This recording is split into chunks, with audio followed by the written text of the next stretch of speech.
Why, hello everyone. Welcome to Redneck Ways model build. We're building a 1974 Ford Bronco, guys. We're still working on it. We got the body painted, the hood painted. She's looking pretty sharp and doing pretty good. We may get it finished. I hope everybody's having a great Christmas Eve.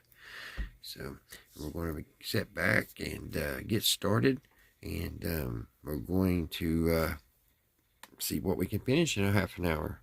So kick back your recliner and sip on your eggnog, and let's get busy, guys. We're going to listen. Now we're going way back in the time machine tonight, way back, and we're going to be listening to Edgar Bergen and Charlie McCarthy. The guest star is going to be Mae West. So let's go. All right, guys, here we go.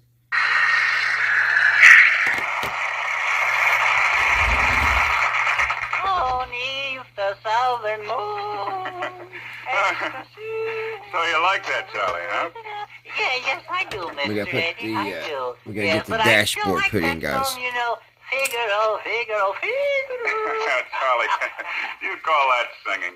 Well, at least I didn't waste a lot of money on my voices.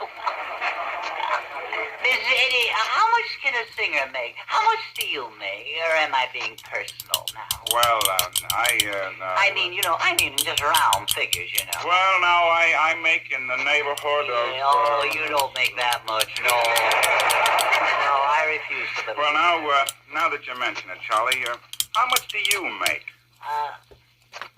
Not a tuppence, Mr. Eddie, not a tuppence.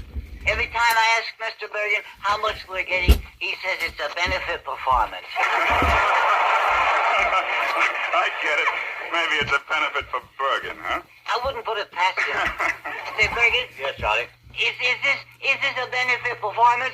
Why do you ask? Well, never mind that. How much are we getting, Bergen? My dear boy, to entertain an audience, to make people happy, to be of service to my fellow man. Yes. That is my foremost thought. It is, Yes, money is secondary. Is that so? Yes. How much secondary do you get? No. I could use a little secondary. Yeah. I'm trying to explain that there are many things more important than money. Yeah. Yes. Name three. All right. Aren't you ashamed to have such selfish thought as why, this is Yuletide. Yes. I remember as a lad... That's a lovely story, Edgar, but Charlie wants to know why he doesn't ever get paid. Yeah. Nelson, are you putting mercenary thoughts before ideals? Yes, shame on you, Mr. Eddie. What would your daddy say? Uh-oh. I never would have thought it of you, Mr. Eddie. Shame. Well, I'm sorry. Perhaps Yes. I'm wrong. Yeah. I shall go and hang my head in shame. Yes, hang it extra low, too. I'll go. Forgive me. Oh, Pa. We forgive you. You see how sorry he is? Yes. And now that he's gone, why don't I get any money now?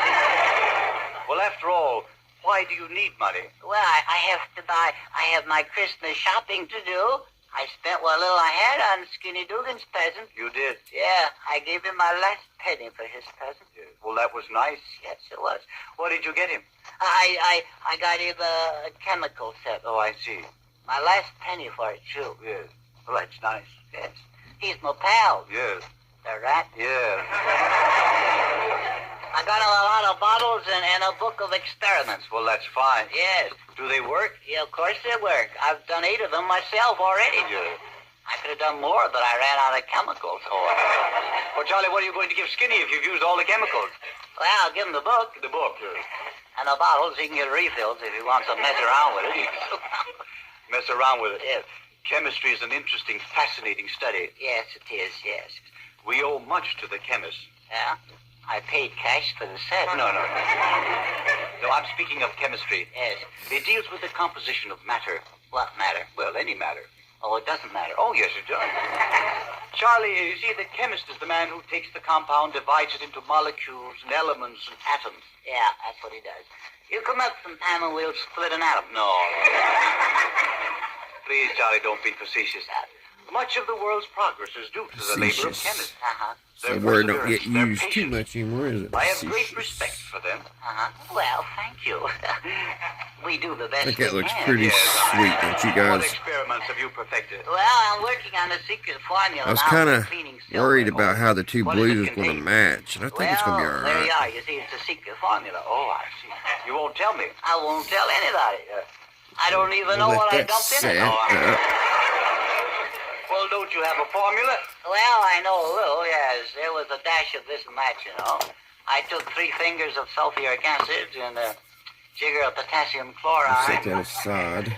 dash of hydrodromic acid, and I took a pony of nitrocellulose, some stuff like that. I I still can't got a pronounce lot it, but to I dumped detail it in underneath anyway. the hood.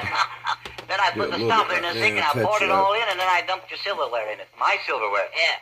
In that terrible mixture? Well, you know, Bergen, your silverware was tarnished. Is the tarnish gone? Yeah, so is the silverware. The silverware's gone? Yeah, and so is the sink. Is the sink? It was a clean sweep. Yeah. What a mixture. Yeah. Well, that's fine. That's fine. You ruined the silverware in the sink. Yeah, but it won't happen again. We have to charge it up to experience, you know. The janitor explained where I made the mistake. Oh, the janitor. Yes, he's a smart man, too, you know. Yeah. He's a chemist. Oh, college man, of course. I guess so, yes. Yes. Does he have a chemical engineer degree, or is it a BS? I think it is, yes. Bachelor of Science. Paint that No, back basement orange. Suite there. Basement suite. He has a chemical laboratory, too. We fixed up down there in the basement. I see.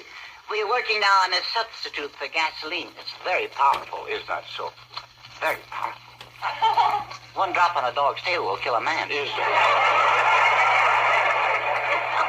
It makes a monkey out of dynamite. I'll bet it does. Yes.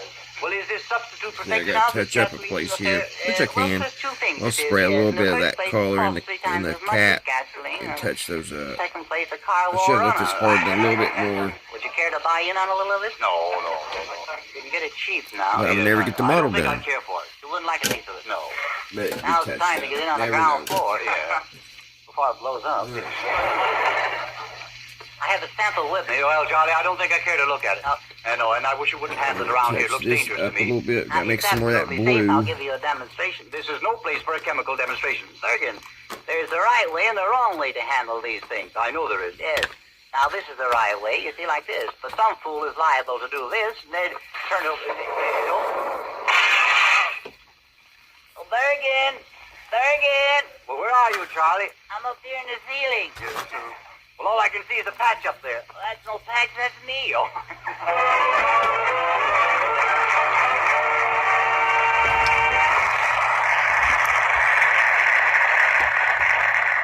And now a brief word to everyone who enjoys this program. America has gone wild over Charlie McCarthy. Everybody's sending for Charlie's marvelous big likeness that we're giving away free. Day and night we're mailing out these wonderful presents to homes everywhere. And you love Charlie, too. He's over 20 inches tall, made of strong cardboard, and printed in full color. He sits on your knee, and you can make his mouth move and his eyes roll. And here's how you get him free. Simply mail us 4 bag fronts showing the date from 4 one-pound bags of Chasen Sanborn dated coffee, and we'll send Charlie promptly and post-paid. This offer will last long enough so that you can buy your dated coffee as you need it, never more than 1 pound at a time. Then you're sure your coffee's fresh, never stale and rancid tasting. A blend free from the harmful effect stale coffee may have on your system. For Chasen Sanborn dated coffee is guaranteed fresh by our unique dating and rapid delivery system. It's rushed to your grocer, fresh from roasting, with a delivery date clearly marked on the money-saving dated bag. You can't buy it stale. Try dated coffee. Buy only 1 pound at a time, and when you save 4 bag fronts, mail them to us Like for the that, big do action it. likeness of Charlie McCarthy. Take down our address. It's got a couple little Chasen touch-up Sanborn, places. 420 Lexington Avenue. 420 Lexington Avenue, New York City. Start getting Charlie now. Buy Chasen Sanborn dated coffee from your grocer tomorrow. I need a little bit more blue.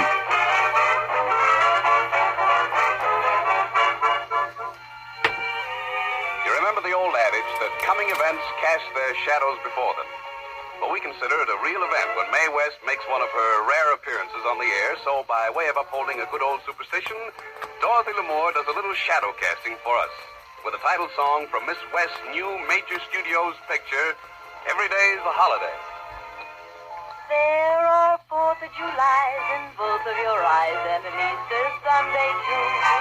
'Cause every day is a holiday since the day that I found you. Each heaven on earth day feels like a birthday, a May Day rendezvous. 'Cause every day is a holiday since the day that I found you.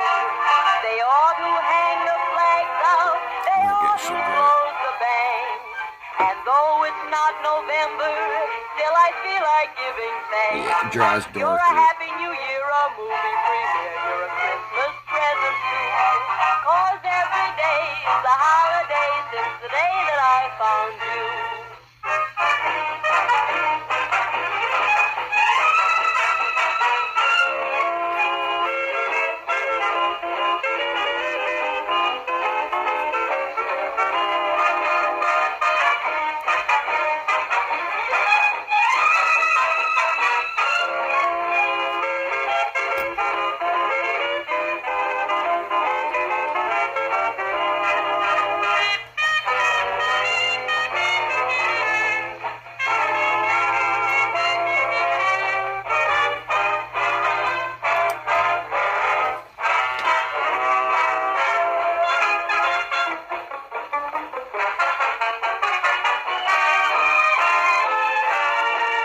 There are 4th of Julys in both of your eyes and an Easter Sunday too.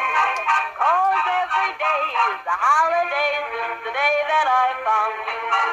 Each heaven on earth day feels like a birthday, a May Day rendezvous. 'Cause every day is a holiday since the day that I found you. They ought to hang the flags out, they ought to close the bank. And though it's not November, still I feel Let like that giving dry. thanks. We gotta You're a paint Happy the New Year, a breather. movie premiere, you're a Christmas present too. Not the breather, but 'Cause yeah, every day air is a cleaner. holiday since the day that I found you. Oh, we need to paint the back of that too. Found you.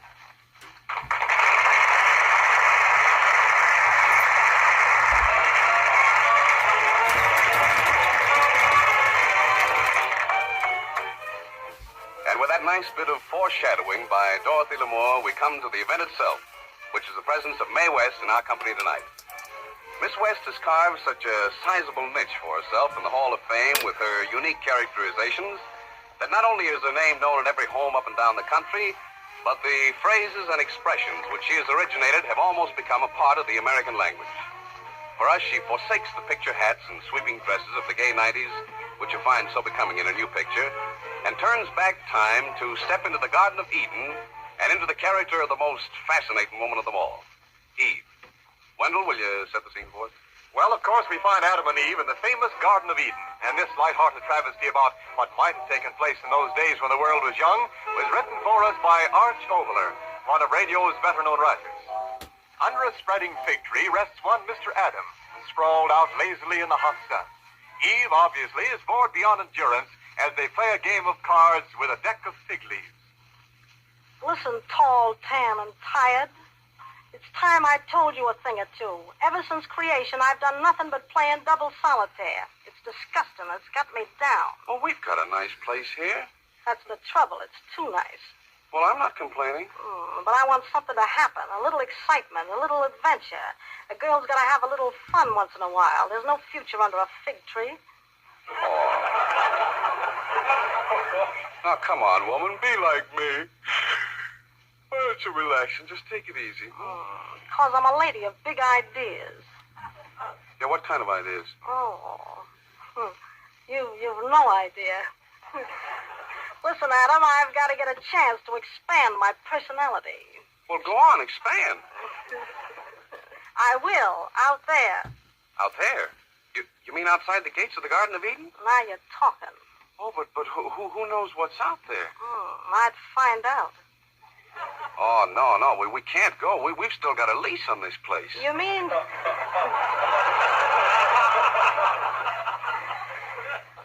mean to tell me a lease is the thing that's holding me back from developing my personality? Well, a lease is a lease. Anyway, we've got a nice place here. Temperature perfect, sun always shining, nothing but a heavy dew once in a while.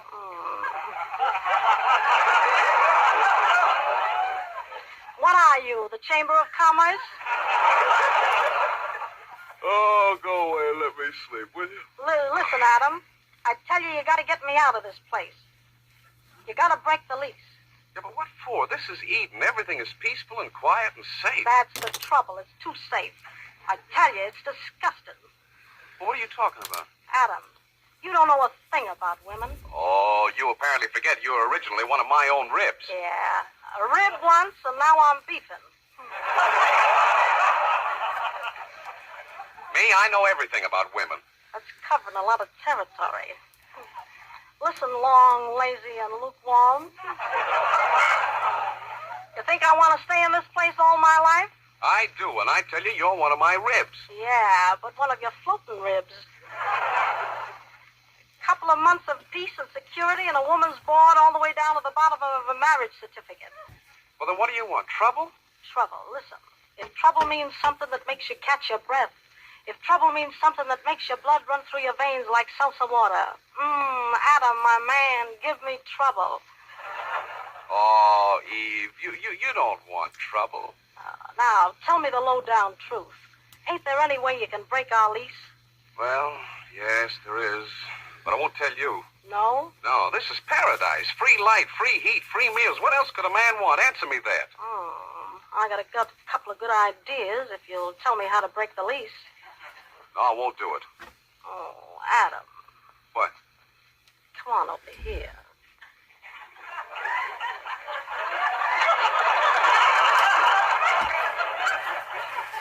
What for, to hold hands? Oh, that old game? Can't you think of something new? You know nothing about nothing. Oh, yes, I do. I know more than you do, woman. Oh, what, for instance? I know all about the tree. What tree, man? What tree? That apple tree in the middle of the garden. The lease says that if we eat any of its fruit, we get thrown out of here. Oh, now is that a fact? Sure, that's why there's a fence around it. I tell you, one bite of those apples and we get a dispossess. How fascinating. Adam, you can hold my hand now. No, I got a better idea. Oh, yeah? I'm listening. I'm waiting. What are you going to do now? I think I'll go fishing. How disgusting. Now, wait a minute. You can't talk to me that way. Do you realize I'm man number one? Yeah, but I am number one man. Well, I'll see you around supper time. I'll be back. So that's the trouble. So it's a tree over there. Hello, tree. How would you like to do a little lease breaking for a woman with ideas, Not room enough to squeeze through those slats for a woman of my personality. Now, if I only knew someone skinny enough. Salutations, Oh, Mrs. Eve. if it isn't Mr. Snake. Hello, long, dark, and slinky. Mrs. Eve, why are you standing by that tree? Stop wiggling and I'll tell you. Listen, I know you don't approve, but I've got a little proposition to make. I certainly refuse to listen. What is it? Do you think with the proper provocation you could squeeze through that fence around the tree? That's the forbidden tree. Oh, don't be technical. Answer me this, my palpitating python. Would you like to have this whole paradise to yourself? Certainly. Okay, then pick me a handful of fruit. Adam and I'll eat it. And the Garden of Eden is all yours. What do you say? Sounds all right, but it's forbidden fruit. Listen, what are you, my friend in the grass or a snake in the grass? But forbidden fruit. Are you a snake or are you a mouse? I'll do it. Now you're talking. Here, right in between those pickets. I'm stuck. Oh, shake your hips. There, now you're through. I shouldn't be doing this. Yeah, but you're doing all right. Now get me a big one. I feel like doing a big apple.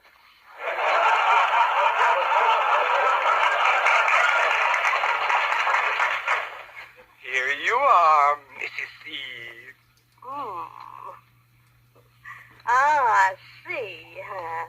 nice going, Swivel Hips. Wait a minute, it won't work. Adam will never eat that forbidden apple. Oh, yes, he will, when I'm through with it. Nonsense, he won't. He will if I feed it to him like women are going to feed men for the rest of time. What's that? Applesauce. Eve? Where are you, Eve? Waiting, my love. Just waiting. Oh. Hello, Eve. What have you been doing? Me? Oh, I've just been making a little history. Huh?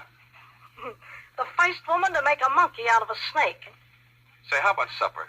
And don't tell me we got fake stew again. Oh, no. Something new. So help me. Something new. Here, have a bite of this. Whoa, what is it? A new kind of sauce. It's good for you. Are you sure? Just to prove it's pure, 100% proof, I'll have a demi-tasse of it myself.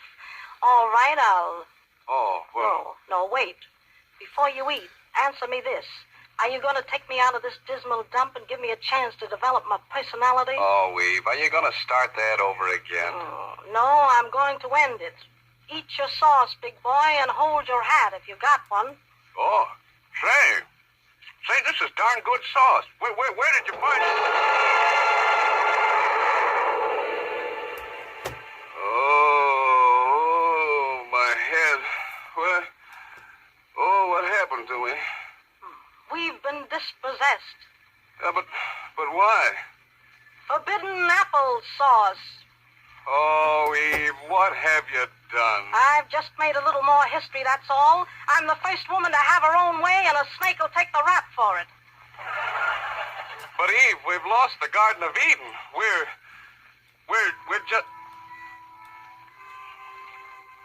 Eve, it's as if I see you for the first time. You're beautiful. And you fascinate me. Your eyes. Oh, tell me more. Your lips. Come closer. I want to hold you closer. I want to... You want to what?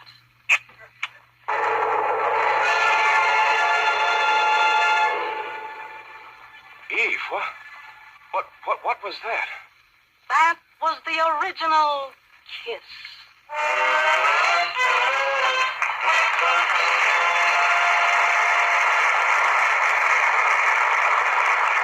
Thank you, Mae West, for that most illuminating glimpse of the lady who was responsible for so much history. The Chase and Sanborn Hour with Nelson Eddy, Mae West, Edgar Bergen, Charlie McCarthy, Dorothy Lamour, the Stroud Twins, and Robert Armbruster will continue in just a moment.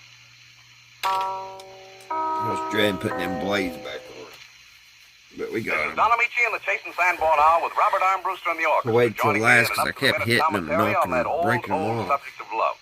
It's a long time since Adam and Eve discovered the kiss, but we're still making good use of it, even as the inspiration for our songs. And here's one of the latest. I still love to kiss you goodnight.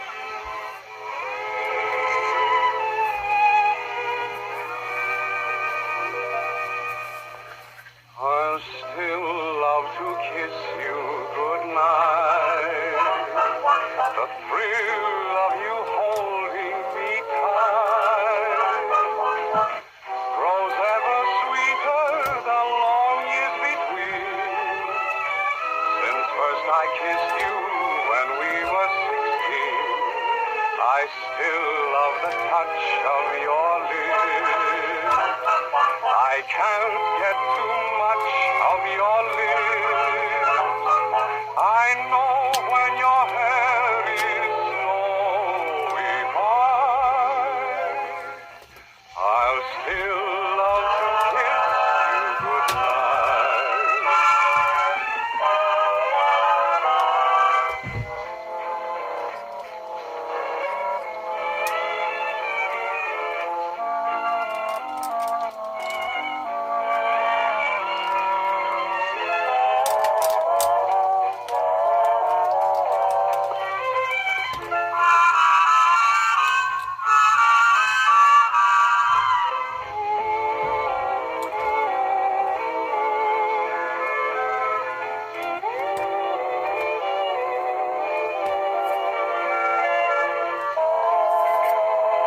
There we go, guys. Look at the frame down on there.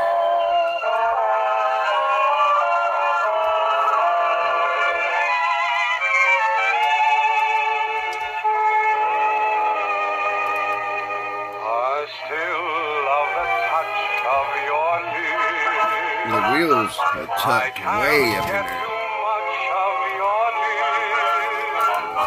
Even on the box. When your hair is shiny white, I'll still love to kiss you. It's looking pretty good, guys.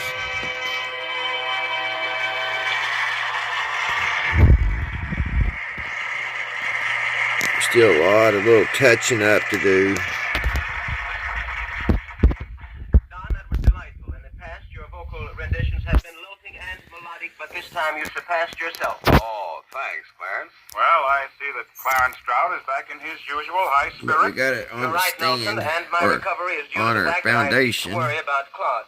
Remember, to be great is to be misunderstood. Well, in that case, Claude is a genius. Well, Don, some of our greatest writers were considered odd. Some of our greatest painters Fan were blades considered stayed peculiar. in. Some of our greatest musicians were considered crazy. I'm a genius. Move got- over, Claude. we got We these have guys something where- in common. Hey, wait a minute, fellas. Save a little place for Donnie, will you? Well, you gentlemen may jest, but I feel certain that in the years to come, you, Dorothy, and Edgar will all be proud to have known Claude. Well, that may be true. Well, you never can tell. We still got this to do. But we can do this before the video's over. We'll get the air cleaner. I'm not Josephine. We'll get it painted anyway.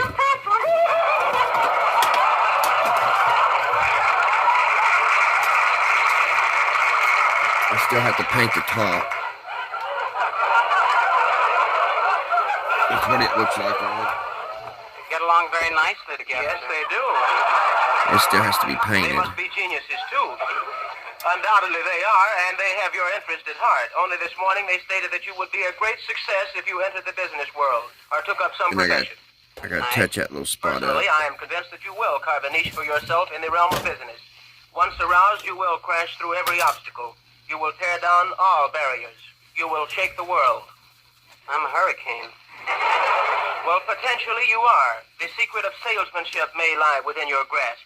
Could you sell me something? Could you pay for it?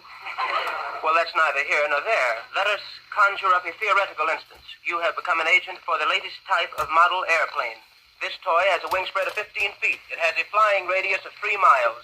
It has... I'll buy one. But you're not buying this toy. You are selling it. Well, I want one. Well, don't fret. I'll get you one for Christmas. Thanks. Nothing at all. To continue, you are conducting a house-to-house campaign. A housewife comes to the door. How would you greet her? What would you say? Hello. Well, that's an excellent beginning. Then what would you say? Goodbye. Well, that's a very quick visit. Aren't you going to try to sell her something? She slammed the door in my face. Well, I don't understand. I am merely citing a mythical example. Why do you assume such an action? I asked her if she had any children. Well, that's a perfectly normal question and a sensible approach. You asked her if she had any children. Why then should she slam the door in your face? I forgot to ask her if she was married. At times, your perspicacity is astounding. Very well, you clear up the matrimonial point. Then you proceed with your sales talk. Remember, she is a woman. How do you appeal to women? They think I'm cute. Well, their attitude towards you does not concern me. In selling, you appeal to a woman through her children. You say, Madam, take a look at this model airplane. It should please your child. It has a wingspread of 15 feet. Her child has a wingspread of 15? No, the woman has a wingspread. Apparently, salesmanship is not for you. Would you like to be a dentist? Not particularly, no. Well, dentistry is a great profession and does a lot of good for people. You must realize the importance of sound, healthy teeth. I've had one pulled. Were you brave during this operation? Did you retain your composure? Or did you cry out? Did you yell when the dentist extracted?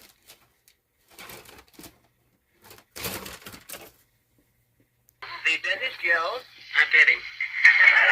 Well, you shouldn't have done that, Claude. The man was only making an effort to help you. Was he able to extract the tooth after you bit him? It was gone. You mean the tooth had fallen out? It was in his arm. I bit him hard. Well, the dentist has my sympathy. He has my tooth. Such conduct on your part was inexcusable. Dentists have anesthetics at their command which render their operations painless. Are you allergic to anesthetics? Guys. Are you opposed to Novocaine? Novocaine? Do you object to gas? No, you can keep on talking. No, you can keep on talking. Okay, guys, let's get this painted. Well, I intend to do so. Why did you choose to undergo Paint dental flat work black. without anesthesia? Why did you refuse to take it? He wouldn't give it to me. Well, that's inconceivable. Did he advance any reason for his refusal? Said he couldn't tell when I was unconscious. Well, I can understand a certain confusion on his part. However, good teeth are indispensable. If you will build up perfect teeth, you may even be able to crack walnuts. I can crack walnuts. Oh, I can crack hickory nuts, too. Well, that's splendid. I congratulate you. How do you crack these nuts? With your canines? With your bicuspids? With your molars? With my heel. Well, that's no way to crack a nut. It ruins the carpets. It certainly does. I can see that we have reached another impasse. You are not qualified to become a dentist. Would you like to become a fireman? Not particularly, no. Well, firefighting should appeal to every red-blooded man. Picture this scene. You and your fellow firemen are battling a big blaze. 10 streams of water from the left, 10 streams of water from the right. Thousands of gallons of water pour in from every side. Are you getting inspired? Getting awfully thirsty. Well, your point of view is certainly peculiar. I'm a genius. Well, I forgot about that. As a witness of fires, you must know the method of procedure. When a fireman enters a burning home, what is the first thing he does? He hits the piano with an axe. Well, you have been observant, but suppose there is no piano in the house. Then what does the fireman do? He sulks. You are growing progressively more difficult. In the past, you have shown a tendency to favor opinions expressed by Miss Lamour. Perhaps she may be able to save the day. Is she a fireman? Well, no, hardly. Dorothy, I have been endeavoring to persuade Claude to become a fireman. What do you think of it? Oh, Claude, that would be so romantic. I think you'd look awfully cute in a uniform. Do you, Dottie? Yes, I do. Could you wait here until I get back? Certainly, Claude. Where are you going? Going home to get my Indian suit. Oh, but I mean a real impressive kind of uniform. You could be a colonel, you could be an admiral, you could even be a general. I could be Santa Claus. Oh, yes, you could. And you'd make a very sweet Santa Claus, too. Let me paint this silver. That's for the tire rack. Oh, but Claude, if you're Santa Claus, you can only wear your uniform once a year. What'll you do the rest of the time? Grow a beard. What'll you do? What will I do? You're going to spend a year growing a beard, and you ask me what I'll do. Are you bugs? Are you nutty? Are you crazy? I'm a genius.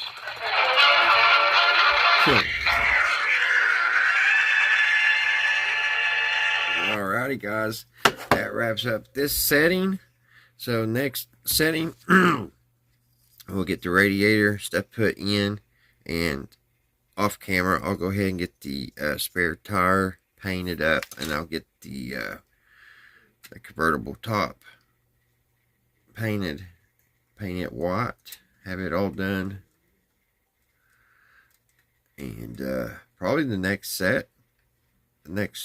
video we'll probably finish it up. I don't know why it's setting like that. I don't know if it's the picture kind of shows the tires up to the wheel wells like this, so I don't know if this is like how it was in real life or not. Kind of sets like that. It'll set high in the back. You'd think it'd be even, but everything's right, I think. Unless this comes down a little bit more. It does. It comes down a little.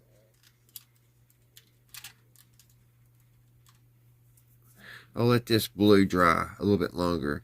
Yeah, it comes down about another inch. Or not an inch, but about an 1/8 inch. Because it's got to go in them little holes.